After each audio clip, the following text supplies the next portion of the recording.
자녀들아, 주 안에서 너희 부모에게 순종하라. 이것이 옳으니라. 내 아버지와 어머니를 공경하라. 이것은 약속 있는 첫 계명이니 이로써 내가 잘되고 땅에서 장수하리라. 또 아비들아, 너희 자녀를 노엽게 하지 말고 오직 주의 교훈과 훈계로 양육하라. 아멘. 몇 년 만에 가슴에 꽃을 달아보는 것 같습니다. 가슴에 꽃을 달고 어버이의 은혜를 기억하며 하나님 앞에 예배 드리는 이 시간이 참 귀하고 아름답게 여겨집니다.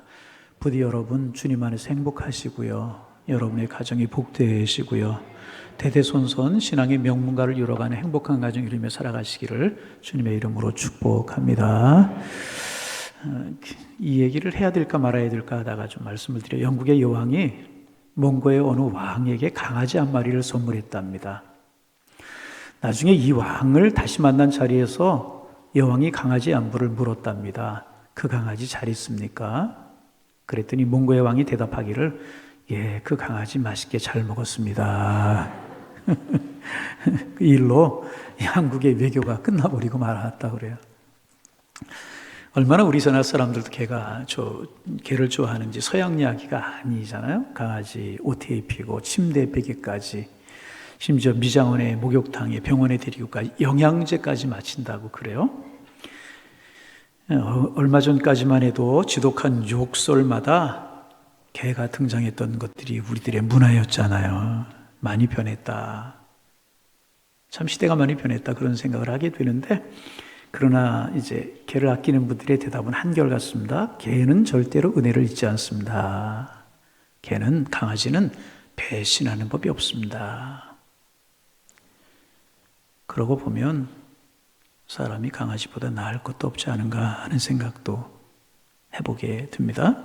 까마귀는요, 어미보다 높은 나무가지에 절대로 앉는 법이 없답니다. 인간의 역사 속에서 우리가 살고 있는 이 시대만큼 내 부모를 공경하라 라고 하는 이 계명이 순환을 당하던 시대가 또 있었나 하는 생각을 하게 됩니다. 부모와 자식 간의 틈바 관계가 벌어질 대로 벌어져서 이 상처 과연 회복될 수 있을 것인가 의문마저 갖게 합니다. 어버이를 기억하는 어버이 주일입니다. 이제 막 철이 들어서 효도 한번 할까 두리번 거렸더니 어버이가 우리 곁에 계시지 아니하는 분들도 퍽이나 계신 줄로 압니다. 마땅히 효도해야 할 줄 뻔히 알면서도 그렇게 하지 못했던 인생의 무거운 짐 어떻게 해결할 것인가 마냥 무겁게만 느껴지는 시간이기도 합니다.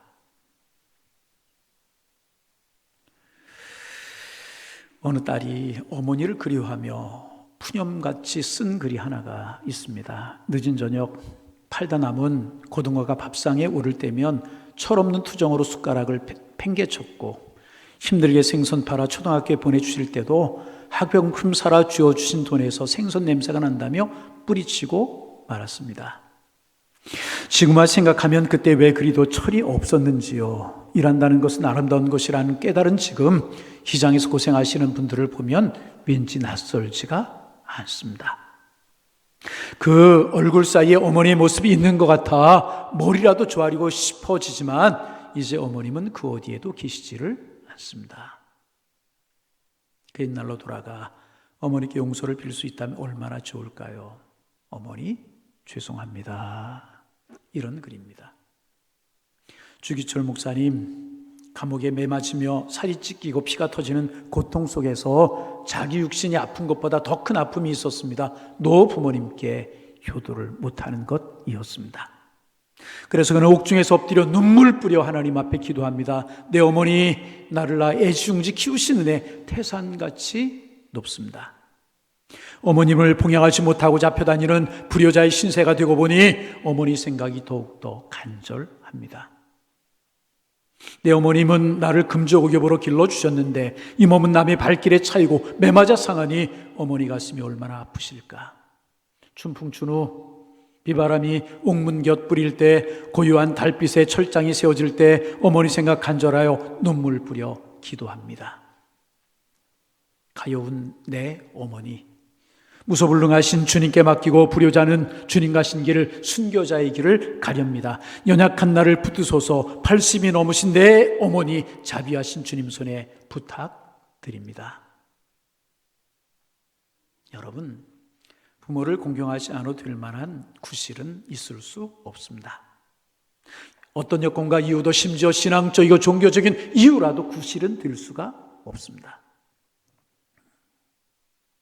부모 공경에 관한 성경의 교훈은 언제나 단호하고 분명했습니다. 부모 공경은 무조건적인 것이고 절대적인 것입니다. 물론 부모님을 공경하지 않게 된 오늘날 사회적인 이유는 있습니다. 옛날엔 모든 삶의 지혜와 지식을 부모님께로부터 배웠어요.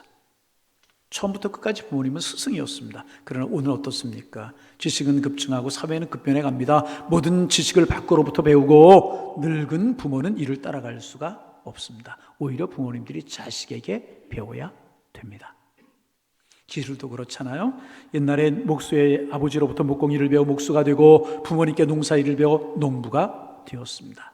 생업을 부모님께 의존하고 살았습니다. 요즘 많이 달라졌습니다. 이런 사회구조 속에서 부모님들은 권위를 지키기가 어렵게 되었고 자녀들은 부모 공경 마음을 배우지 못하게 되었습니다. 더 솔직하게 말해서 연세 많으신 부모님의 말씀에 그대로 순종하기가 쉽지 않을 때가 많습니다. 현실과 이치에 맞지 않는 말씀을 하시다면 정말 그대로 수행하기가 그리 쉽지 않을 것입니다. 그러나 우리가 부모님을 공경할 때 부모님의 품행이나 부모님의 지식 정도를 수우미 양가로 평가한 다음에 거기에 따라 순종할 수는 없는 것입니다. 성경이 절대로 그렇게 말하지 않습니다. 흥부지한 사람들 중에는 기독교는 제사를 지내지 않기 때문에 불의의 종교라고 생각하는 사람들이 있습니다. 다른 종교는 돌아가신 부모님께 효도해야겠다고 하지만 기독교는 살아계신 부모님께 효도하라고 가르칩니다. 가만히 생각해 보면 부모님이 살아계실 때는 효도가 우리의 몫입니다. 그러나 그분들 돌아가시고 나면 우리가 효도할 수 있는 길이 어떤 길도 없습니다. 그분들 천국에 계시니 천국에 계신 하나님께서 그분들을 돌보아 주실 것입니다. 그래서 기독교에는 제사가 있는 것이 아니고요, 추도 예배가 있는 것입니다. 음식 한 상 잘 차려놓고 그분들에게 절하면 그분들 살아오셔서 그 음식 드실 수 있는 것입니까? 그럴 수 없습니다. 그럴 수 없다는 사실을 잘 알고 있습니다. 고린도전서 10장 20절 말씀에 보면 이방인의 제사하는 것은 귀신에게 하는 것이라고 했습니다. 귀신에게 하는 것이다. 그것은 부모에게 하는 것이 아니다. 나는 너희가 귀신과 교제하는 것 원치 아니한다. 너희들은 지금 귀신에게 속고 있는 것이다. 성경은 말씀하고 있습니다. 나아가 부모 공경에 관한 관한한 성경에서 대단히 단호한 표현을 많이 쓰고 있습니다. 출애굽기 2장 15절입니다. 부모를 치는 자는 죽이라고 했습니다. 출애굽기 2장 17절입니다. 부모를 저주하는 자를 죽이라고 했습니다. 잠언 30장 17절입니다. 아비를 조롱하며 어미 순종하기를 싫어하는 자의 눈은 골짜기에 까마귀에게 쪼이고 독수리 새끼에게 먹히리라고 하셨습니다. 또 신명기 2장 18절에 보면 부모의 말씀을 거역하고 술에 취하며 방탕하게 살면 돌로 쳐 죽이라고 했습니다. 그러고 보면 우리 가운데 죽을 사람 많은 것 아닌가.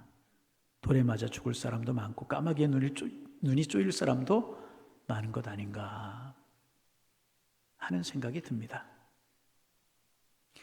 옛날에는 5월 8일을 어머니 날이라고 했는데 언제부터 어버이날이라고 부르기 시작했습니다. 여러분, 어버이가 누구입니까? 신학적으로 보면 궁극적이고 영원한 어버이는 하나님 한 분밖에는 없습니다. 그러나 오늘 본문에 보면 내 부모를 순종하고 공경하라, 이것이 약속 있는 첫 계명이니 주 앞에서 이것이 옳다고 말씀하셨습니다. 여기 옳다라고 하는 말은요, 하나님과의 관계가 바로 된다, 하나님과의 관계를 말하는 것입니다. 내 부모를 잘 공경하여서 내 부모와 관계가 바르게 맺어지면 하나님과의 관계도 바르게 된다는 것입니다. 마틴 루터는 그의 대유리문답에서 성경적으로 4가지 부모가 있다, 그렇게 이야기했습니다. 첫째는 나를 낳아주신 육신의 부모입니다. 육신의 부모님과의 바른 관계를 통해서 하나님과의 바른 관계를 가질 수가 있는 것입니다. 내가 처음 세상에 태어날 때 전적인 부모님의 은혜로 살 수 있었고 부모님의 품 안에서 부모님의 젖을 먹고 자랄 수 있었습니다. 이 사실을 알고 감사할 때 영적인 은혜도 바로 깨달을 수 있게 되는 것입니다. 두 번째는 영적인 부모가 있습니다. 목사님 말합니다. 가톨릭에서는 교육자를 신부라고 말합니다. 말 그대로 영적인 아버지라고 하는 뜻입니다. 영어로 오는 문자 그대로 아버지, father라고 부릅니다. 그래서 신부는 나이 고하를 막론하고 교인들을 대할 때 자녀를 대하듯 하게 그렇게 말한다고 그럽니다. 신앙생활하면서 영적인 아버지인 목사와 바른 관계를 맺어야 하나님과 바른 관계에 들어갈 수가 있게 되는 것입니다. 여러분, 죄의 종들도 인간이기 때문에 허물이 있을 수 있습니다. 그러나 끝까지 그분들을 하나님의 종으로, 하나님의 사자로 받아들일 때 자신에게 복이 되게 되는 것입니다. 혹 죄의 종들이 허물이 보이면 눈을 감으시길 바랍니다. 아비의 허물을 덮은 셈과 에벳은 자손만대의 복을 받았습니다. 그러나 아비의 허물을 들춰내고 비웃었던 함은 자손만대의 저주를 받았습니다. 영적인 아버지가 있습니다. 세 번째는 나에게 지식을 공급해 주는 아버지가 있습니다. 스승을 말합니다. 그래서 스승을 사부라고 부르지 않습니까? 네 번째, 왕을 아버지라고 루터는 말했습니다. 국가의 원수를 존경할 수 없는 나라는 애국의 정신이 무너지고 마는 것입니다. 오늘날은 정치조다를 존경하는 마음이 참으로 아쉬운 시대를 살아가고 있습니다. 루터는 계속해서 말하기를 부모의 권위는 하나님이 주신 것이라고 말합니다. 그래서 부모를 회방하는 것은요, 하나님을 회방하는 것입니다. 부모에게 불순종하는 것, 하나님께 불순종하는 것이다 그랬습니다. 어느 시대나 부모 공경을 제대로 하지 못하는 타락한 사회 속에서는 하나님을 공경하는 신앙도 믿음도 흔들렸음을 볼 수 있습니다. 언제나 부모님의 사랑은 조건 없는 하나님의 사랑의 그림자입니다. 인간을 향한 하나님의 절대적인 사랑, 손해보는 사랑, 짝사랑을 부모님들을 통해서 우리에게 보여주셨습니다. 심지어는요, 잘못된 부모님들조차요, 자식만큼은 잘 되기를 원하는 것입니다. 술을 폭이나 좋아하는 아버지가 있었습니다. 얼큰하게 여기까지 취해서 돌아오면 자식들을 앉혀놓고 혀꼬부라진 소리로 일장 훈계를 합니다. 이놈들아, 너희들 술 먹어서는 절대로 안 돼. 술 먹으면 내 자식이 아니냐? 아니다, 알겠냐? 자기는 이만큼까지 취해놓고 술 먹고 추종하는 놈 인간이냐? 아니지, 아니고 말고. 그러면서 인간 아닌 그 인간 잠에 빠져들었다 갔다고 합니다. 여러분, 친구 간에도 질투가 있어요. 형제 간에도 질투가 있어요. 심지어 부부 간에도 한쪽을 칭찬하면 다른 한쪽에 질투가 생깁니다. 그러나 자식을 향한 부모의 사랑에는 질투가 없는 것입니다. 자식을 칭찬하면 칭찬할수록 부모에게는 기쁨이 더해가는 거예요. 이 땅에 많은 부모들이 자식 사랑에서만은 잃고도 좋아하고 손해보고도 좋아하고 눈이 멀어도 좋아하는 것입니다. 아들을 군에 보낸 어느 어머니가 군대에서 사열식이 있다고 초청을 받았습니다. 연병장으로 참관을 갔더랍니다. 많은 병사들이 질서정연하게 줄을 서가지고 쫙 걸음 맞춰서 가는데 그 모습을 지켜본 다음에 돌아오는 길에서 어머니가 이런 말을 했답니다. 바보 같은 놈의 자식들, 참 바보 같아.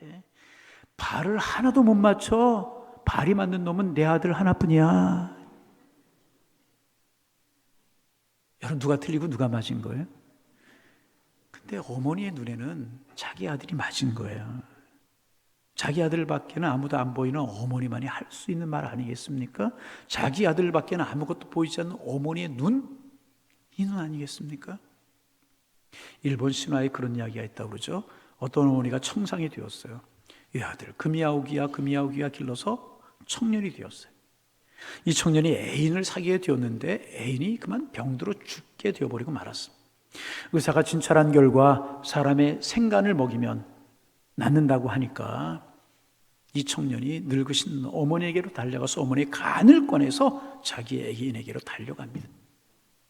피가 뚝뚝뚝뚝 떨어지는 어머니의 간을 들고 달려가는 이 아들을 따라가면서 어머니의 혼이 계속, 신화라고 제가 말씀을 드렸어요. 어머니의 혼이 계속 말을 합니다. 얘야 아들아, 천천히 가거라. 넘어질라. 넘어지면 무릎 깨진다. 천천히 가거라. 조심하거라. 자기의 간을 빼어서 애인에게 달려가는 그 아들 무릎 깨어질라. 천천히 가거라. 이것이 어머니의 마음이라는 것입니다. 이 땅의 부모들은 자신의 간을 먹여 자녀를 키웁니다. 부모들은 애장간을 녹이며 자녀를 기르지 않는 어버이가 어디에 있겠습니까? 어버이들의 사랑을 먹고 사는 것, 이는 이 땅의 모든 자녀들의 축복인 것입니다. 세상의 모든 자녀들은 어버이의 사랑과 피를 머금고 태어나 어버이의 눈물과 땀을 먹고 성장하게 되는 것입니다. 그래서 하나님께서는 부모들에게 자녀를 축복하는 권세를 주셨고, 자녀들은 부모의 축복과 부모가 비는 복을 받고 살아가게 되는 것입니다.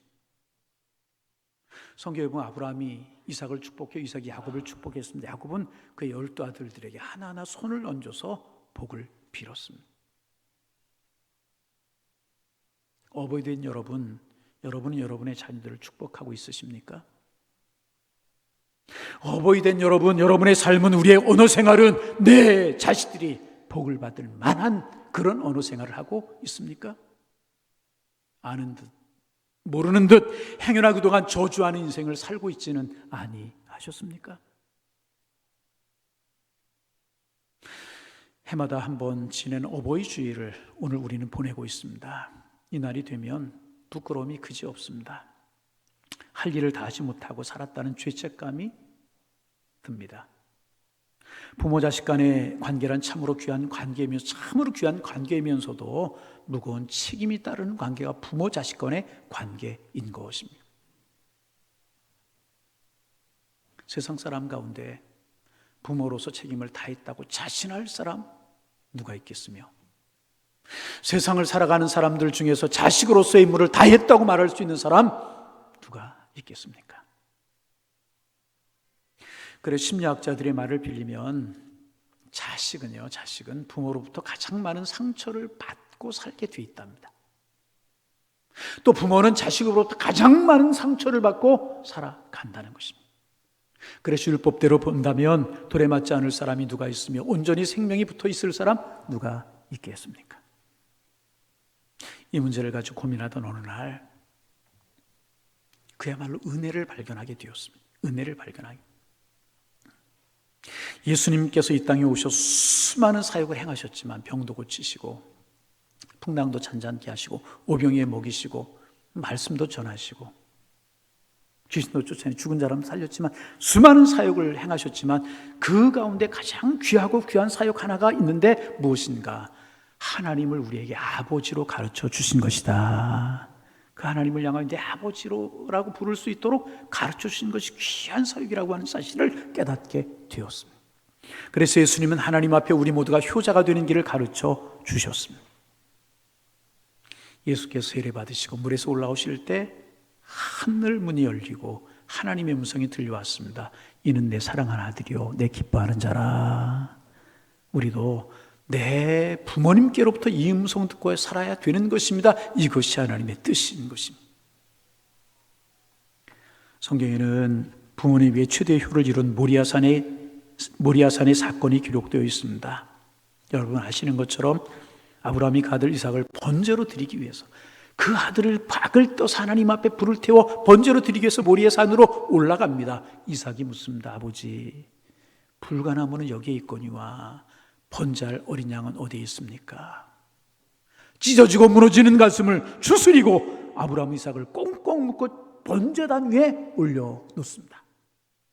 그러나 어디를 보아도 구석구석 살펴도 이삭이 늙으신 아버지에게 반항한 흔적이 전혀 없습니다. 깨끗이 순종합니다. 그때 하나님의 음성이 들려옵니다.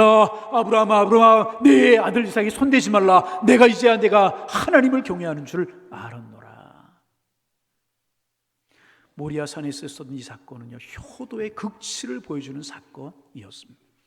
아브라함은 하나님의 말씀에 순종한 효자였습니다. 이삭은 자기 아버지의 말씀에 순종한 효자였었습니다. 그리고 부모에게 효도하는 자들에게 하나님의 복을 내려 주십니다. 내 씨로 말미암아 천하 만민이 복을 얻을 것이라 말씀하셨습니다. 효도하는 저들을 통하여, 저들의 가정을 통하여, 저들의 삶을 통하여 이 땅에 복이 펼쳐지기를 원하셨던 것입니다. 지금도 하나님께서는 하늘에 엄청난 보화를 준비하시고 효자들을 통하여 이 땅에 복을 펼쳐나가시기를 원하고 계십니다. 두 번째, 십자가 사건은요, 효도의 사건이었습니다. 마리아와 요셉의 가정에서 태어나신 예수님은 일찍이 아버지 요셉을 이루었습니다. 예수님은 가난한 마리아의 집에 30년 동안 목수일을 하며 가족을 부양하셨습니다. 그러나 공생애를 시작하신 3년간은 가정을 떠나서 계실 수밖에 없었습니다. 그러다가 온 인류를 위해서, 하나님과 인간의 화해를 위해서 인간의 모든 짐을 짊어지시고 십자가에서 고통을 당하시며 죽게 되었습니다. 거기서 눈물 젖은 두 눈이 마주치게 되었습니다. 자식의 죽음을 바라봐야 하는 아픈 어머니의 눈과 이 땅에 어머니만을 남기고 먼저 떠나가야 하는 자식 예수님의 눈이 마주치게 되었습니다. 그때 예수님께서 말씀하셨습니다. 여자여 보소서 아들이니이다. 여자여 라고 하는 말은 유대인들의 표현 중에 최고로 존경하는 극존칭을 표현할 때 나타내는 말이었었습니다. 무슨 뜻입니까? 이 땅에 모든 오고 오는 세대 속에서 부모와 자식들의 아픔과 상처, 책임과 의무를 화해시켜주는 말씀이었던 것입니다. 십자가 위에서 효도를 완성하신 것입니다. 이어 요한에게 부탁하십니다. 보라 내 어머니라. 그때부터 그 제자가 마리아를 자기 집에 모셨다고 성경은 기록하고 있습니다. 효도를 완성하신 예수님, 부모와 자식 간의 모든 허물을 화해시키신 예수님, 십자가에서 그 모든 짐을 지금 홀로 담당하며 피를 흘리고 계시는 순간이었습니다. 십자가 사건은 그러므로 화해의 사건이었습니다. 하나님과 인간의 화해의 사건이었고 사람과 사람 간의 막힌 담을 허는 화해의 사건이었는가 하면 이 땅의 모든 어버이들과 자식들 간의 무거운 짐을 허는 사건이었습니다. 효도를 다하지 못한 무거운 짐, 자식의 도리를 다하지 못한 무거운 짐, 자식을 말씀으로 제대로 양육하지 못한 어버이들의 무거운 짐을 십자가에서 다 깨끗이 녹여버리는 사건이었던 것입니다. 여러분, 이것이 복음 중에 복음이 아니고 기쁨 중에 기쁨이 아니고 무엇이겠습니까? 이 시간 자식들을 향하여 남들처럼 아름답게 교육시키지 못했고 남들처럼 비단 옷 입히지 못하고 남들처럼 진수성찬 먹이지 못해서 못내 마음이 아프신 분 계십니까? 효도해야 되겠는데 미련하고 부족하여서 효도의 책임을 다하지 못하여서 무거운 인생을 짊어지고 힘든 가슴을 끌어안고 계시는 분 계십니까? 이 시간에 주님께서 그 고통의 짐을 다 담당하셨음을 믿으시기 바랍니다.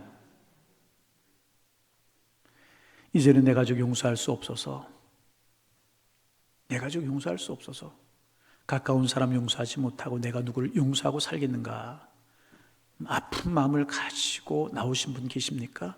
주님께서 그 모든 짐을 다 짊어지셨음을 믿으시기 바랍니다.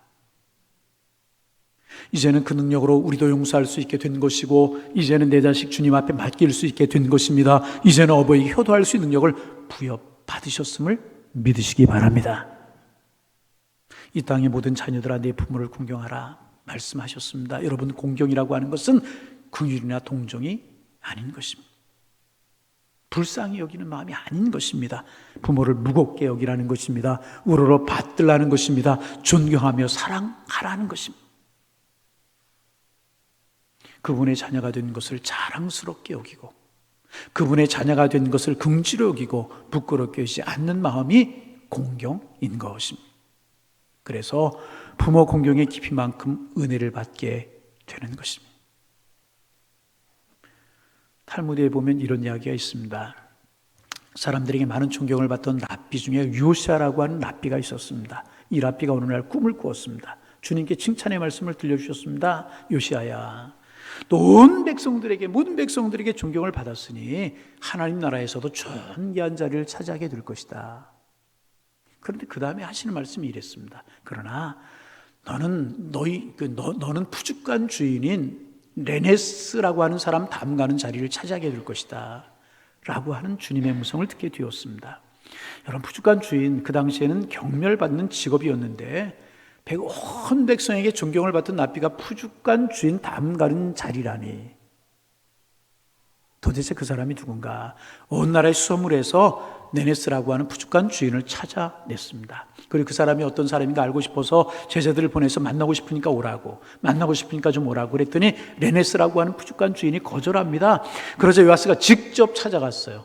그래 자초지경을 물었습니다. 그랬더니 이 푸주간 주인 레네스가 하는 이야기가, 저는 병석에 계시는 노모님을 모시고 살아갑니다. 그래서 잠시라도 그 어머니 곁을 떠날 수가 없어서 선생님이 저를 만나자고 하신 것을 거절했습니다. 선생님 용서해 주십시오. 그랬다는 것. 요시아라고 하는 랍비가 깊이 깨달았답니다. 그렇구나. 천국은 부모를 귀히 여기는 자를 높여주시는구나. 내 부모를 높이는 자를 높여주는 곳이 천국이구나. 사랑하는 여러분, 부모의 사랑을 깊이 깨달은 사람은 하나님의 사랑의 깊이를 깨달은 사람인 것입니다. 부모 사랑의 신비를 알고 살아가는 사람, 은혜의 신비를 알고 살아가는 사람 아니겠습니까?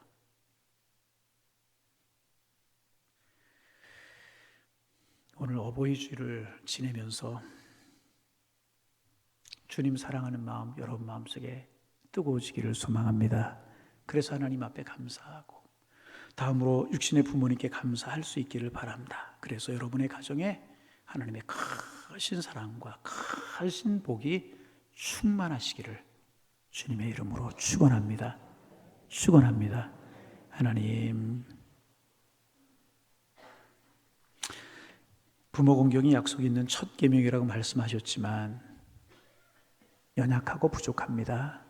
주님, 믿음 주시고 은혜 주셔서